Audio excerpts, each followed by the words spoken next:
Mange elever de siger til mig, at de gerne vil tage sig mere sammen. Og efter en samtale, så får vi som regel afklaret, hvad det er, de mener med at tage sig sammen. Her kommer nogle af de studievaner, som mange elever gerne vil fokusere på og tale mere om sammen med en mentor. Det kan være struktur på hverdagen, især på de skriftlige afleveringer. Fokusere opmærksomhed og planlægge deres tid. Det kan være sove nok om natten. Bruge mindre tid på mobilen. Det kan være at holde flere pauser. Simpelthen for at kunne arbejde mere fokuseret, når man holder pauser. Så kan det være, at man ikke vil udsætte tingene så meget, som man gør, men lave tingene i dag. Få dem ud af verden, og ikke bruge for meget tid på dem.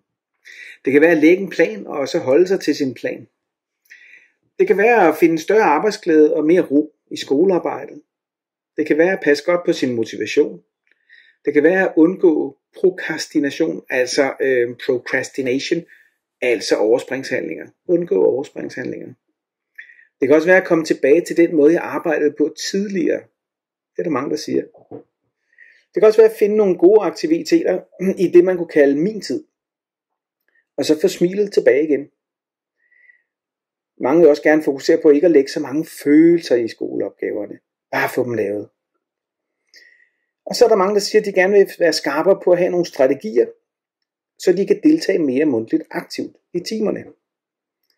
Og så er der også nogen, der siger, at jeg vil gerne mere det sociale, men jeg er også ambitiøs på det faglige, og jeg vil gerne finde en balance.